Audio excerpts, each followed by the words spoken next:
So good evening, everybody. Thank you for joining us. I'd like to call this meeting to order. Roll call, please. Mr. Dangler? Here. Mr. Vieira? Yeah. Mrs. Wittes? Here. Dr. Selly? Here. Dr. Vogt? Here. I hereby certify that this meeting has been published in the newspaper and adequate and electronic notice has been provided in accordance with the Open Public Meetings Act and the New Jersey Administrative Code, Title V, Chapter 39, Section 1.5, Notice of Remote Public Meetings as required by law. Thank you so much, Heather. So we have a full house tonight and we have a full agenda. So we're going to get right into it. Let me do just a little preview of what we're going to be doing. We actually have two presentations tonight, one starting off with Hispanic Heritage Month and one on 390 Ocean Avenue. Then we're going to do old business, new business, and a review of the regular meeting agenda before we go into executive session. So with that, we're going to start right away, and it is truly my and our pleasure to welcome Mariela Osorio to do our first presentation for the evening. Let me do a little bit of scene setting for you. This is actually in honor of Hispanic Heritage Month. And Mariela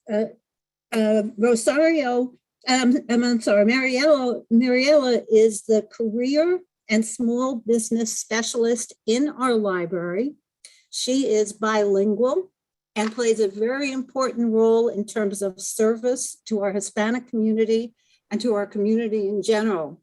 And so she is going to start us off with a presentation on some of the work that she does. And in welcoming Mariela, we also like to welcome Tanya Garcia, who of course we all know who is our director for the Long Branch Library. So with that, Mariela, it's all yours. Great. Well, thank you so much for having me here, and thank you for this wonderful opportunity. I would like to share with you a presentation that we created.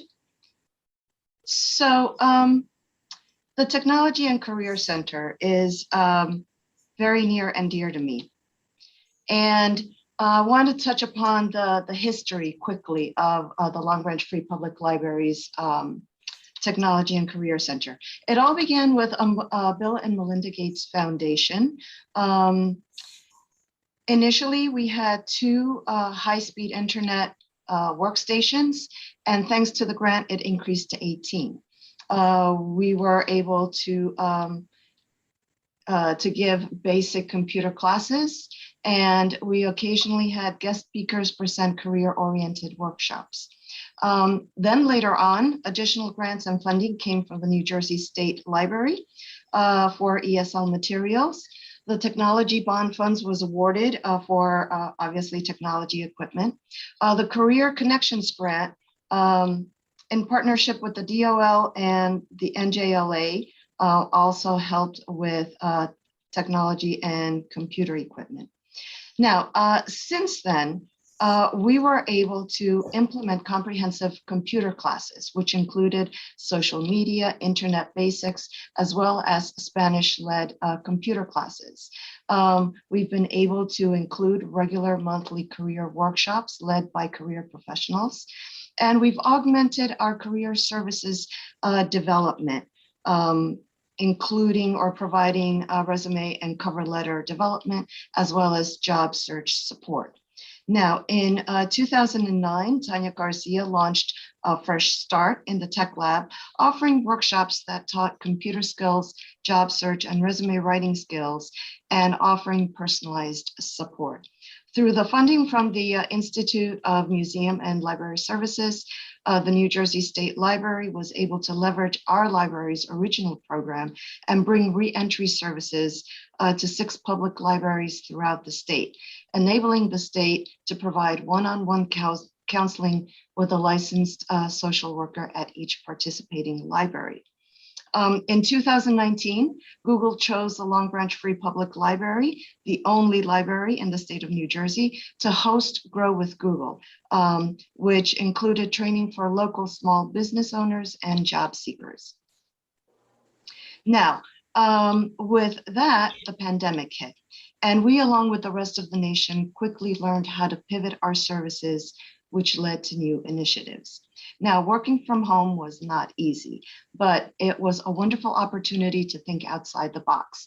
With that, our staff was able to implement back to business. And I'll talk about each of these in a little bit more detail as we go along. But we were able to introduce back to business, office on the go, small business roundtables, which led to monthly business workshops, and career, which is a new service that we've recently been able to introduce, is career and business coaching, as well as talleres en español or Spanish workshops. So back to business, individual training and business support.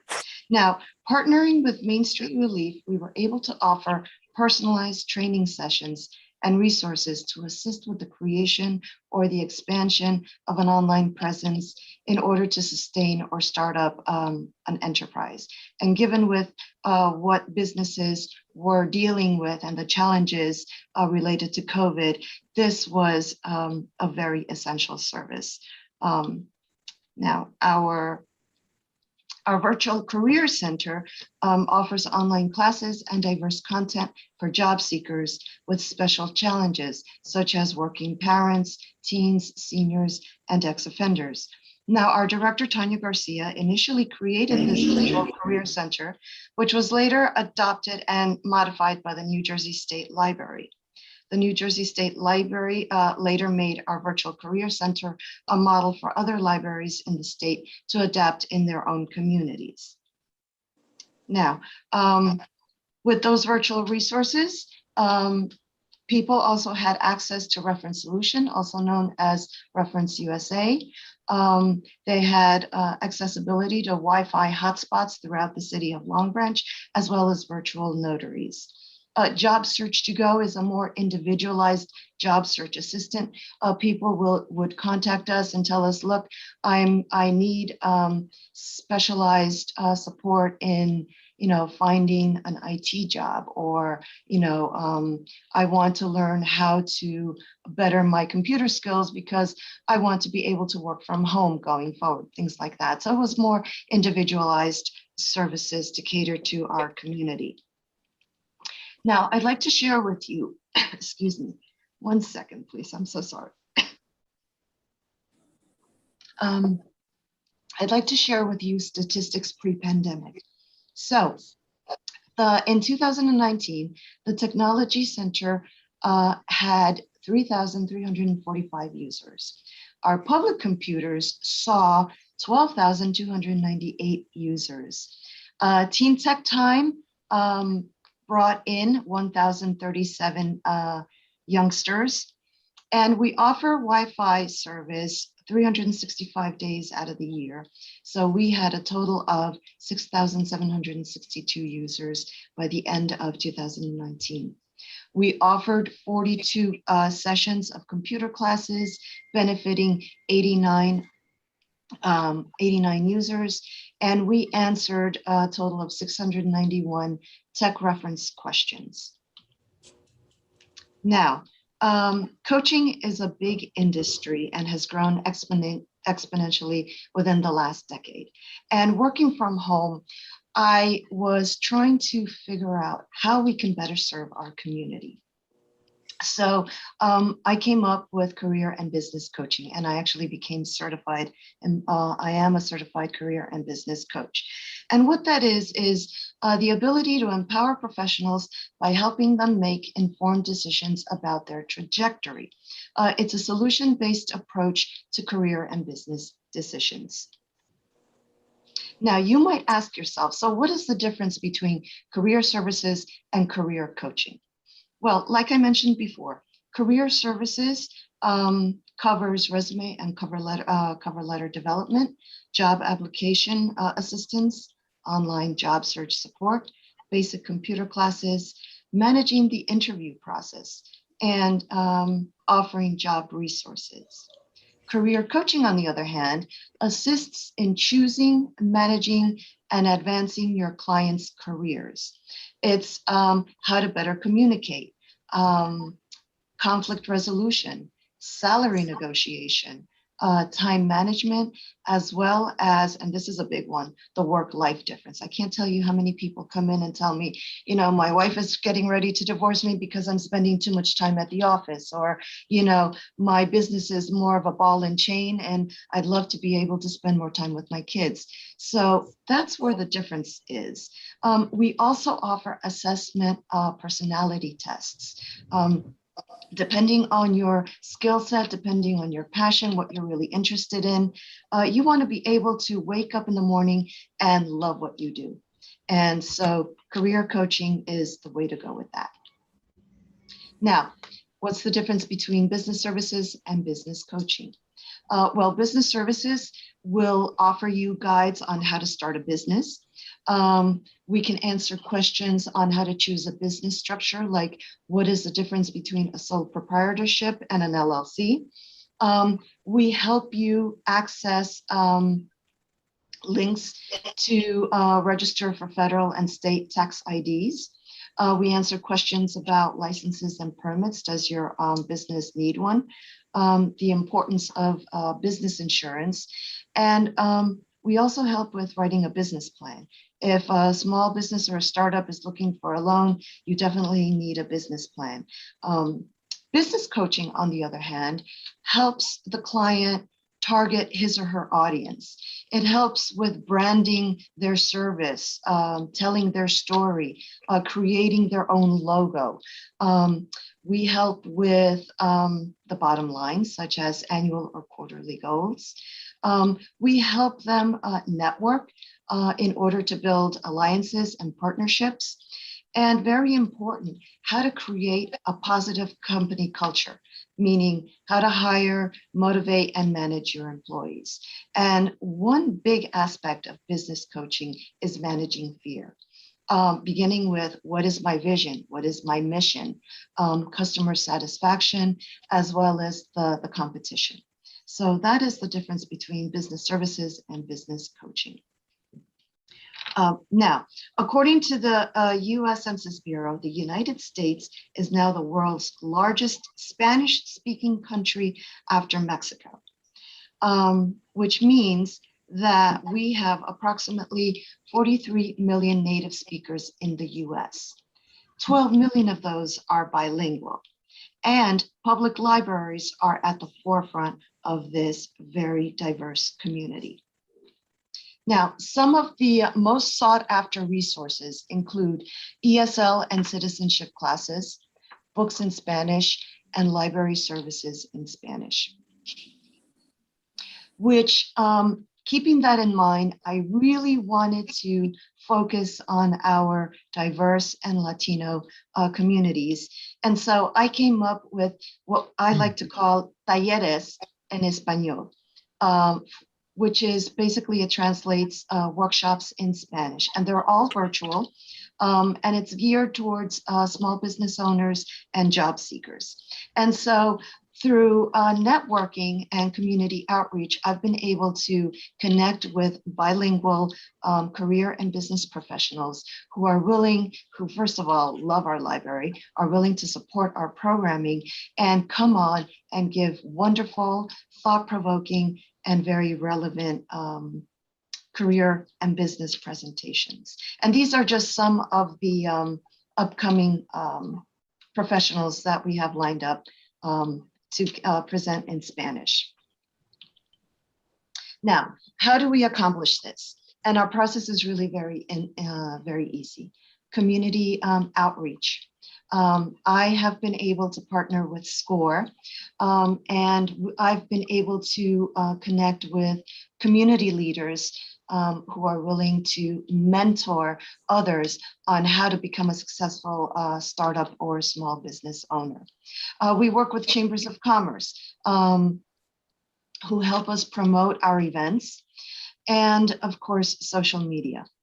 is also a very big one. Now, we also partner with nonprofits like CARC, or Community Affairs and Resource Center. We also work with the Monmouth County Workforce Development Center, who also helps us promote our events. And I recently was able to connect and partner with the Union County Economics Development Center, who has agreed to provide both English and Spanish training for career and small business communities. Now, most importantly, I am very proud, and I wanted to just mention some of the awards and honors that the Long Branch Public Library has received. Beginning with, well, there are a lot of awards, more than I was able to include in this slide, but this is just a quick snapshot. 2014, we received the Innovation Award for Fresh Start. In 2017, we received the Innovation Partnership Award for Fade to Books. In 2020, the New Jersey State Library awarded the Innovation Award. In 2021, we were the finalist for the National Medal for Museum and Library Science. We were the only library featured in the League of Municipalities for Back to Business program. We are featured in the chapter in Small Business and the Public Library, published by the ALA. We contributed to ALA's State of Libraries Report 2014 for Back to Work.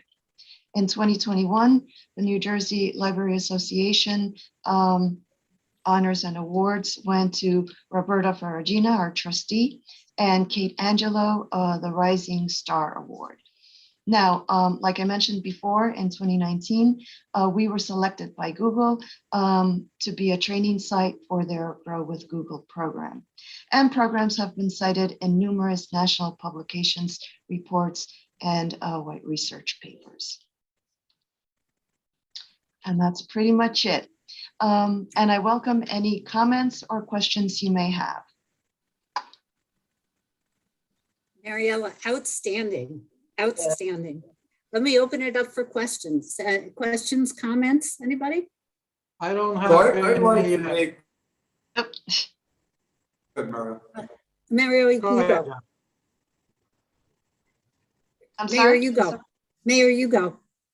Okay, I don't have any questions, but I definitely have a comment. Outstanding, Tanya and Mariella. You guys are doing an awesome job. I mean, with all these numbers and everything that you showed us just now, it's outstanding, like they said. Congratulations.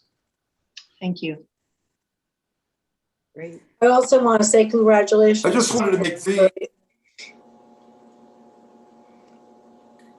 Rose, why don't you finish? Then we'll go to the mayor. I just want to also say pretty much what Mario said. Great job. And it's amazing task that you've undertaken, and we really appreciate it.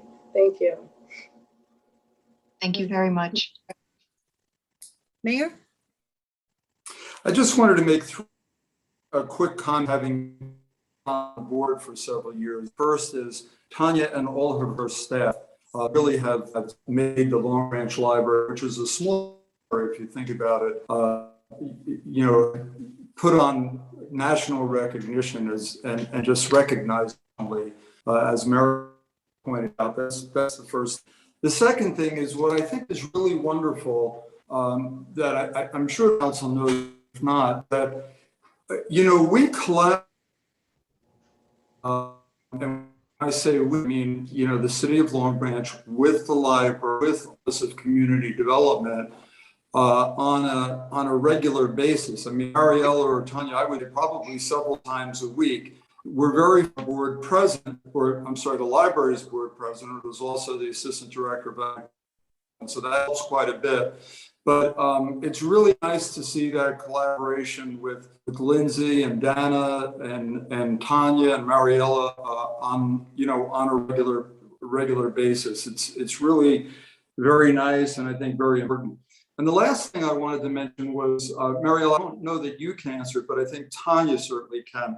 It's interesting when you talk about all the programs for Spanish speaking residents or visitors. But Tanya, maybe you can jump in. if I'm not mistaken, just before you came on board, there was one Spanish-speaking staff member in the library who, I think, if I'm not mistaken, you were rearranging or arranging their schedule so that, you know, somebody would be, that same person would be there in the afternoon and evening. And inquire now how many Spanish-speaking or others for that matter, non-English speaking members and staff of the library. Can you tell me that, Ann? Yes, No, it's quite different than what it was a few years ago. very proud of the fact that a quarter of our staff is Latino, and we have 5 Spanish speakers on board, 3 native Spanish speakers on board of the library. So we've worked to supplement that so that we can provide these services in Spanish, and we provide a host of services in Spanish. We were just focusing on the Technology and Career Center services. Thank you, Mariella, so much for that presentation. Fantastic job. But a lot of our programs and services we offer in Spanish as well as the ESL and citizenship classes. Tanya and Mariella, you know, you're always ahead of the curve. You're always kind of planning for where, you know, where things are going, to have had the foresight of, you know, hiring so many bilingual staff. It's just, it's incredible. We could go on and on, you know, just, you know how much we appreciate, how important it is for all of us to learn, you know, all of the services. Mariella, your whole presentation was exactly on target. So with that, this is always the part where our presenters like best. If you would like to stay on the meeting, you're certainly welcome. If you would like to kind of sign off, that's certainly fine also, but know that you have our thanks and appreciation and great job. I'm gonna sign off, but I just really want to end with gratitude toward the City Council and the Mayor. Many of you I knew before you were City Council members, and Mayor Pallone was on our board, but I said this today. I just gave a seminar this morning, a webinar with people from all over the state. You can have the best ideas in the world. You can be as innovative as you want. But if you don't have a strong city administration that supports those ideas and a strong board, those ideas are just ideas. And you know, some libraries are not as fortunate as ours. Many are, but some aren't. And we would not be able to do what we do if we didn't have the support of our city and our board. So we all at the library appreciate you, our council, mayor, and board. So thank you so much for inviting us. And I just want to, before you sign off, I just want to say congratulations. You're doing an amazing job, and we're very proud of you. Thank you. Thank you. And I just want to piggyback off of Tanya really quickly. I feel that this library is like one big happy family. And again, like Tanya said, we are very appreciative of your support for our programming. But I think it stems from the passion that our staff feels for the city, for the community, for our patrons. And that's what propels us to move forward and give 110%. So thank you. What a great way to kick off Hispanic Heritage Month. Extraordinary. Great. Wonderful. Thank you so much. Enjoy your evening. Great. Thank you. You got it. Okay.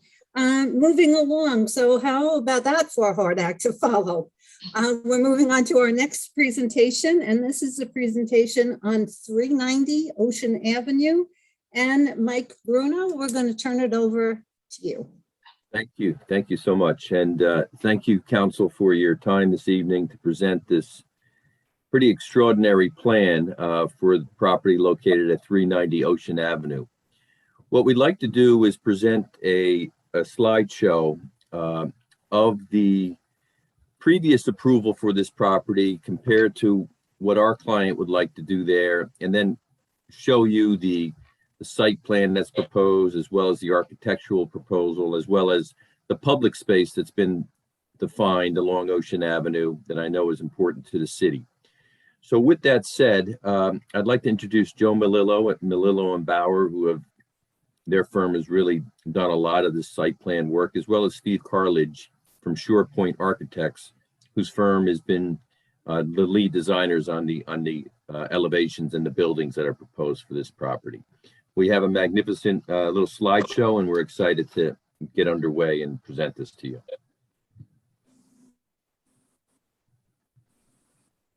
Thank you, Mike. Hello, Mayor and Council. How are you? My name is Joe Malillo. As Mike said, I'm with the firm Malillo Bauer Carmen Landscape Architects, and we're really excited tonight to share with you our design for the 390 property. Myself, along with Steve Carledge from Shore Point Architects, will be co-presenting this. I will share my screen now.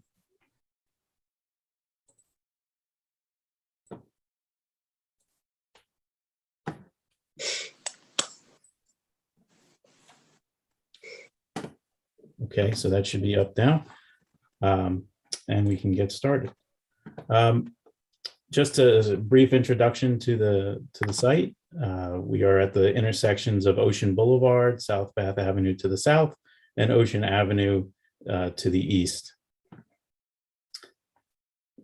Previously, back in 2014, there was an approval granted for this property that had a 12-story residential building along with a spa. So it was a mixed-use building with entries off of South Bath Avenue, leading into a drop-off turnaround, as well as entrance in and out of the parking garage off of South Bath, some exterior trash storage, and a swimming pool amenity for the use of the residents and spa. Here are two rendered views from that presentation, from that previously approved plan. One on the left, looking from Ocean Boulevard, looking east at the building, and the other on the right, obviously looking from the boardwalk and the beach, looking west at the western elevation of that proposed building. The building, this project consisted of 12 residential stories with an option for an additional 13th story, known as a penthouse level, above underground parking. It was a total of 120, the building height was 120 feet with an option for 130 feet should that penthouse level have been constructed. It included the commercial use for a spa, as well as the residential use, which was generating some additional traffic with that commercial use. The parking, a parking variance was required for the number of commercial spaces for this project. And as I noted, the trash dumpsters were located along South Bath Avenue outside the footprint of the building. So tonight we'd like to present to you what our new design, or a new design for this project, this piece of property. So before you here on the screen is a 7-story residential building on top of structured parking, 2 residential 7-story structures, one to the south and one to the north, on top of a parking structure with rooftop amenity spaces on top of the parking garage, as well as on top of a 3-story portion of the building that connects the northern and the southern buildings together. In addition to this, Steve will discuss the architecture in a little more depth in a little bit, but if we just walk around the site, to the north, there is a 50-foot setback on the northern side of the property. This includes a planted buffer and lawn area for active and passive recreation space for the residents, including walkways to get in and out of the building, bringing people back and forth from the beach, as well as accessing bike storage that's in the building. To the west along Ocean Boulevard is another 50-foot setback. And within that 50-foot buffer, as is typical along Ocean Boulevard, is the 10-foot sidewalk, consistent with other newly developed projects along Ocean Boulevard with the Monmouth County improvements. That 10-foot sidewalk meanders through the property, leading you to the intersection of Ocean Boulevard and South Bath Avenue. Vehicular access cars traveling northward on Ocean Boulevard would pull in to drop off and gain access to the residential lobby that's off of Ocean Boulevard, and then can continue driving out and continue northward on Ocean Boulevard. On the south side along South Bath Avenue is there's two curb cuts, one for trash pickup, where the trash would be stored inside of the building. Second is access into the parking garage. Additionally, along South Bath Avenue today exists parallel parking spaces, both on the north side and south side. In total, those spaces are 29 spaces, 15 spaces to the north, which are being reconfigured here into 15 angled spaces to give room on the street for the access to the building. So there is no loss of parking along South Bath Avenue in this design. And to the east, along Ocean Avenue, along a 30-foot setback, is something that we're really excited to share with you, something that's a little more unique for buildings along here. Is typically just traditionally this would be a sidewalk with some benches along it, but with this project we're excited to share with you a proposal to include larger public seating areas within the 30-foot setback to invite people into the space. These spaces, as we have envisioned them now, are very artistic and sculptural in nature. We'll show you imagery a little later on and get into a little more depth of these spaces, but there's three of them. I'll highlight them now. There's one on the southeast corner, another seating area in the middle of this property, and then on the northern side as well, and a meandering walk that leads you paralleling Ocean Avenue, that leads you in and out of these spaces, coming down and around the corner. Now I'd like to turn it over to Steve Carledge from Shore Point Architects to tell you a little bit more about the building that's proposed here. And then I'll be back in a little bit to tell you more about these great spaces. Thanks. Thanks, Joe. Good evening, everyone. It's nice to be here. Joe's controlling the cursor, so I'll rely on him to highlight what I point out. But as Joe already mentioned, our proposed project consists of two 7-story stepped back towers, one at the north end of the site, the north side of the site, and one at the south side of the site, both of which sit on top of a totally enclosed 3-level parking podium. And I should note that all of the parking on this project is the old park your own car conventional parking. There is no automated parking. The two 7-story residential towers are connected by a 3-story, what we call a connecting link, which Joe can point out. And that link, which Joe's already mentioned, also has an amenity deck on its roof, and that the roof of the parking garage between the two towers also provides the swimming pool and other amenity features, including an exercise area and multiple gathering areas. The upper podium, the upper amenity deck also has some fire pits. Both of these decks will provide views of the ocean and excellent recreational space for the residents. If we could go to I should also note that this plan does not have a commercial use, so there will be no traffic generated here other than that of the residents and their guests. There will be no commercial traffic coming to the site. The plan is fully compliant with the redevelopment plan that's before you. There are no variances for parking or anything else. We meet all of the coverage and setback requirements.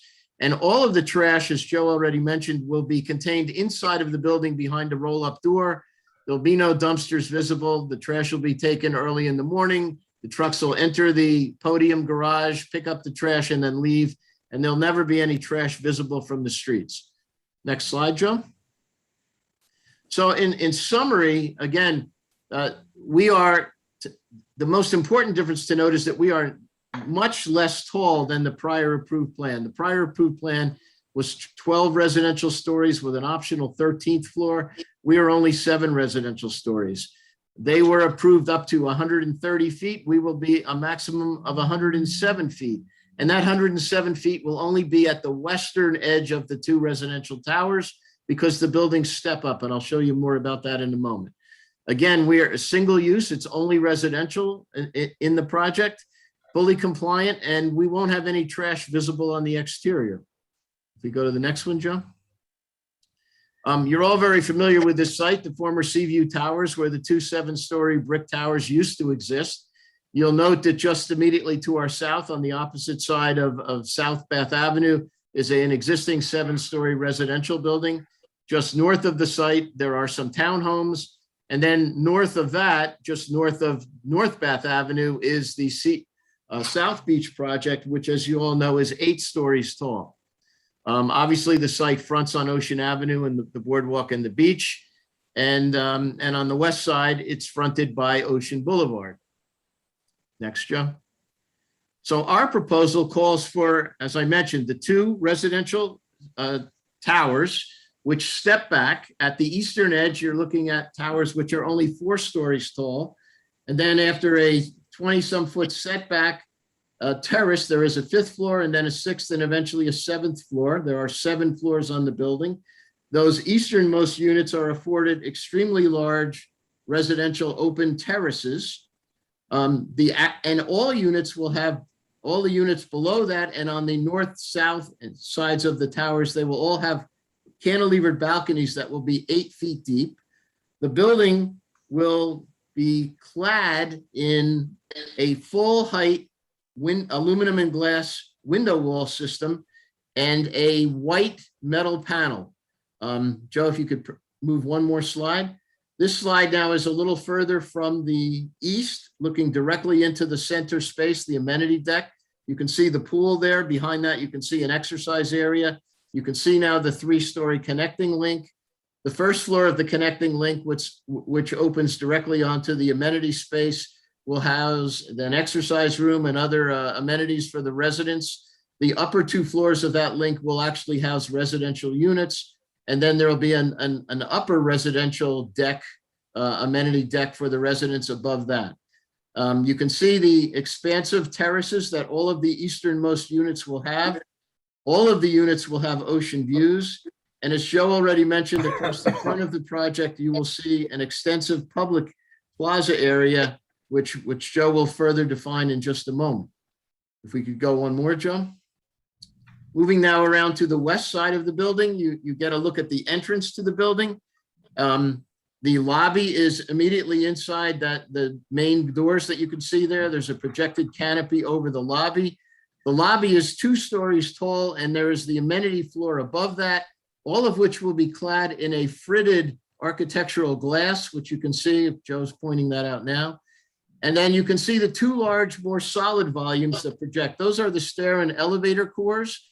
And the glazing on those elevator lobbies, which you can see on the north tower there, is also going to be a ceramic fritted architectural glass, provided a view out onto the amenity decks. The building, as I mentioned, will be clad, all of the residential spaces are clad in floor to ceiling window wall with aluminum framing. The mullions will be white and the glazing will be a high performance low E glass in a seafoam green tint.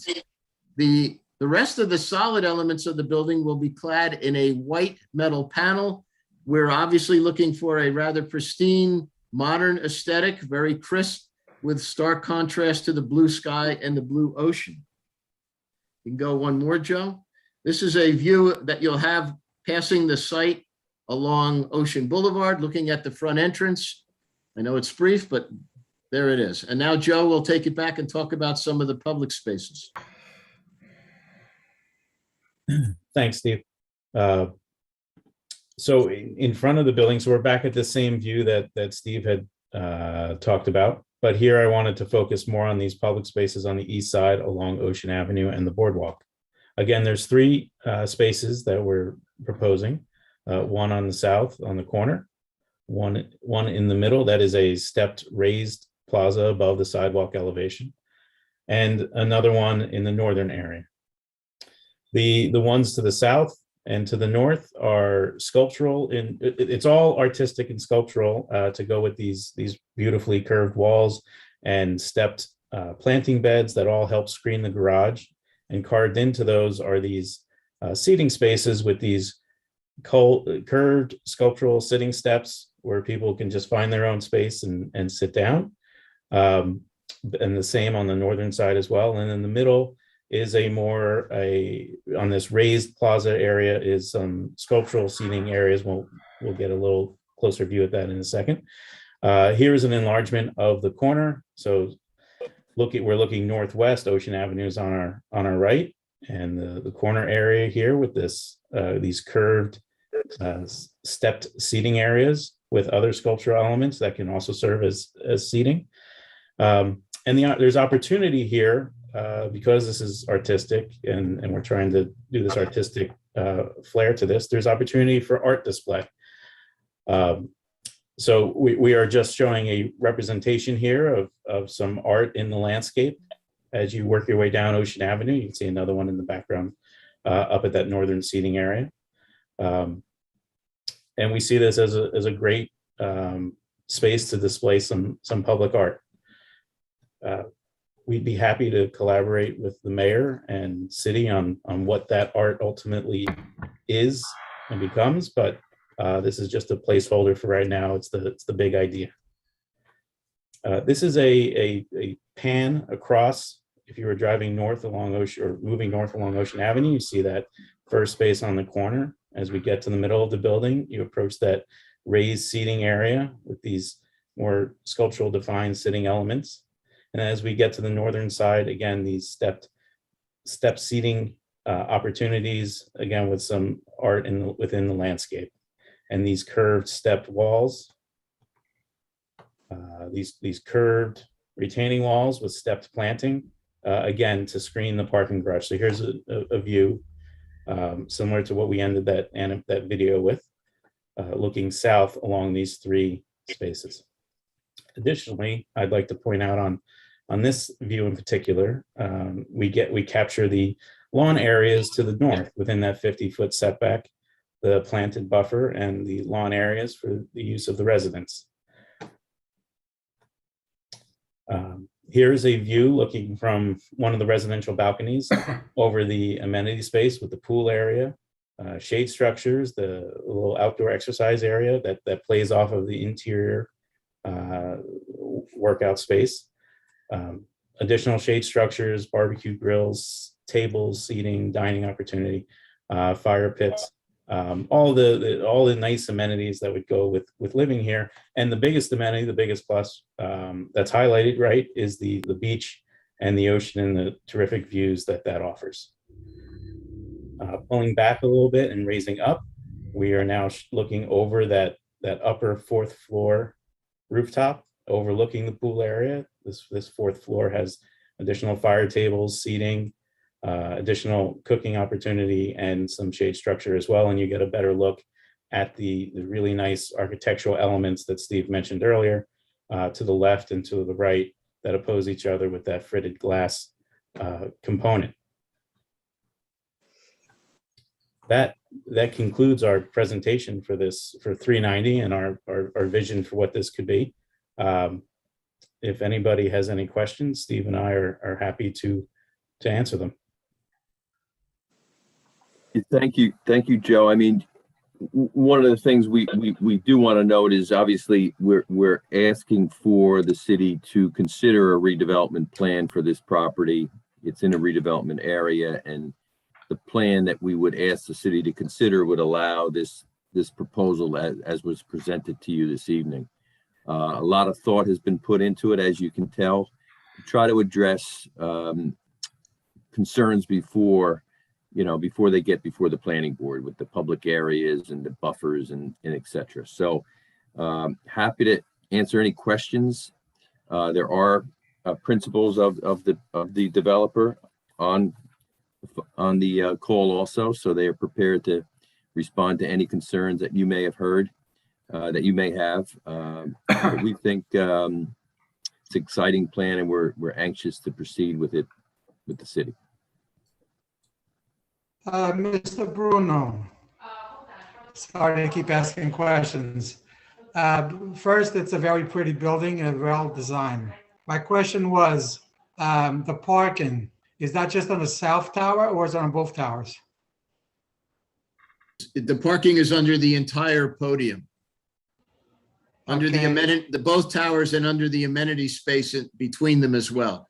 Okay, the only reason I asked, because I only saw the entrance from South Bev to the park, and I didn't see any of the entrance to the other tower. Well, all of the entry and egress from the parking garage will come from South Bath. So it goes through the 3-floor building there that connects? It's almost in the, well, no, this is, you're looking at an image of the front lobby. If Joe can go back. Yeah, it's okay. There we go. That's the entrance. Joe's now highlighting the entrance to the entire parking garage. There is no entry to the garage off of Ocean Boulevard. Yeah, I was just wondering how it gets to the north tower. How do you get to the north tower? Through the atrium there? Or is it underground? Well, the entire parking garage, all 3 levels are either underground or concealed by the berm. And you will go into a central lobby, which is under the connecting link. And then you will either move to the north or south elevator tower and take your elevator, depending on which tower your unit is in, you'll take the elevator up in your tower to your unit. But both elevator lobbies are accessed from the main lobby, which spans across the entire front of the building. Okay. And the other question was, when you were saying 7-story residential, that's 7-story plus 2 stories of parking, correct? Yeah, we're 7 stories above the grade plane. So it's the parking levels will not be visible. The building will appear to be 7 stories above that. Yeah. Okay. Thank you. Any other comments? I just have one question because I just want to make sure that the council, I had asked when they did the presentation to show council what was approved before. Mike Bruno, or maybe it's Joe or Steve, the prior approval was 101 residential units. It was some hotel space and 40,000 square feet of commercial. Am I close? I believe you're close. Okay, so what is it really? I thought it was 100 units, but okay. Right, okay. 100 units plus a hotel? And the spa. And the spa. Talked about. Yeah. I just want to give council an idea as to, because there's always this question of are we granting more density or more height, that there actually is an approved plan here that this is actually in some respects less intense than that plan. Well, And Mr. Reno, and I what did you think say? Steve will confirm that, but I agree with you. Number was about 100 hotel rooms and about 100 units, give or take. So you were 100 plus the 40,000 square feet spa, and this is 154. Am I correct with that, Steve? Yes, that's correct. Okay. The other thing I wanted to ask, Joe in particular, well, Steve as well, I appreciate the fact that I had mentioned all along that there were several, if not all, council members who were concerned about that public space, park, whatever you want to call it. And so I appreciate the fact that you extended that throughout the entire length of the project, as well as widened it a bit. So for that. This is not a conceptual plan, but if we wanted to add to that, I don't mean size-wise, but in terms of feature-wise, I'm assuming that's something you would be open to, correct? And what I mentioned to Mr. Renette is when I think of Bryant, New York City, where there's small European style chairs and tables, or I was recently in Washington on the wharf, a fire pit, a circular fire pit with chairs down there, kind of. You're breaking up. Yeah. My Mayor, question, you were breaking up, but certainly, as indicated earlier, there'd be a willingness to collaborate with you and the city to come up with the features in that area that make sense for everyone. And we're excited about that opportunity to work collaboratively with the city and yourself, Mayor.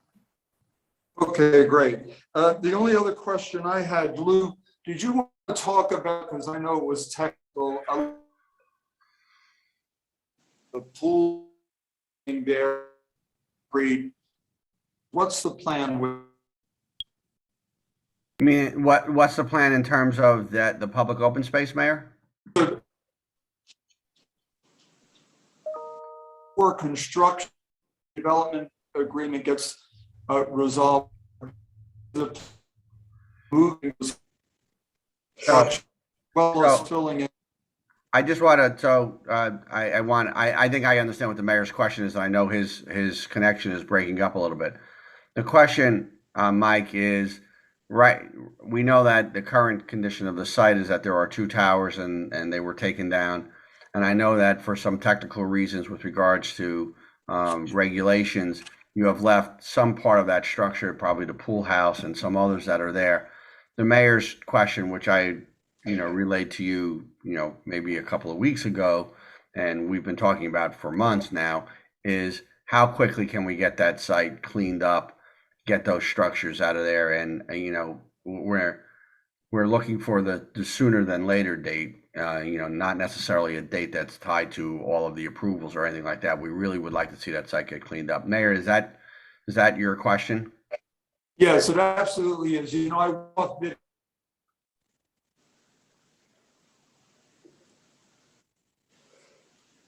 Yeah. Can you hear? No, Mayor, you're breaking up completely. Yeah.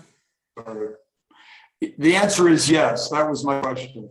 Okay. Yes, and Lou, we've been talking about this. We understand how important it is to the city.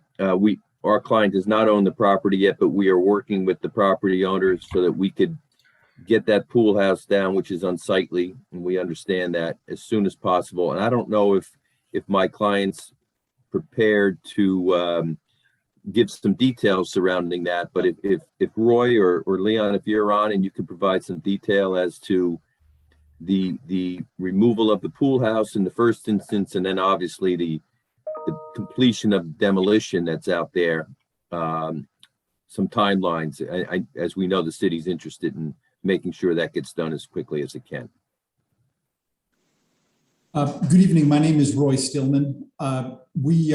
We acknowledge that the remnants of the pool house are unsightly and have become a sort of a graffiti canvas, and that causes distress to neighbors. And so we have been alerted to that fact, and we are currently soliciting a bid to demolish and remove that structure at this time. We're prepared to proceed once we have a contract to do so with a contractor, as well as the city's permission. As to the balance of the site, we have really taken, I think, a very unusual step of expending very considerable resources in demolishing the buildings that we only have under contract. And we're still available to do incremental work to make the property safe so as to not be any sort of an attractive nuisance to children. We've fenced it off. And our motivation is certainly to proceed with this project as soon as possible. If we had the legal permission to put a foundation in tomorrow, we would do it. We are subject to limitations from the state in the form of CAFRA, and we're trying to balance those various requirements. But if we could go to work tomorrow and excavate the site and put in piles, well, we would love to do that. But in the interim, as a smaller step, we're prepared to continue the unusual conduct of working on the property that we don't yet own. Thank you, gentlemen. In the interest of time, does anybody have a last comment, or can we move? Question. The 104 units, how large are they and how many bedrooms would they be? The units vary from one bedroom on the small side, and then the distribution is fairly evenly applied 1, 2, and 3 with a tiny number of 4-bedroom units.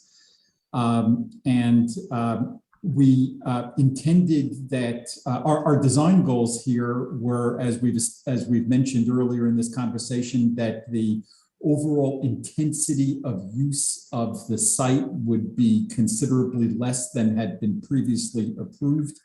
The level of activity associated with hotel rooms is constant because a person or a family has booked a hotel room for a limited amount of time and will certainly be there, as opposed to people being present or not present in a condominium home. Moreover, the absence of commercial space is also intended to make the property less intensive in terms of traffic trips and other impact. Our overall goal was to create a piece of art. We were inspired by various Pritzker Prize winning projects, and we feel that the bright, clean lines of the property are intended to make winners out of people that live in the community but don't live in the property, as well as people that do live in the property and people who walk by on Ocean Avenue. We designed this property to be inclusive, so that we are, as you can see, actively seeking pedestrian participation in the beauty of the property on Ocean Avenue by providing sort of numerous areas that are intended to draw people in, and in that way we're inclusive. And we hope that both on the exterior appearance as well as the interior finishes, that we're going to produce the defining standard of condominiums along the shore or in the state. And we hope that we will give great pleasure to the community and enhance the tax base and provide other benefits in that way. So we're hoping to set a standard here of excellence. We're very, very proud of our work so far. And we're, as soon as we have the legal ability to do so, we just can't wait to put on our construction boots and finish this beautiful job.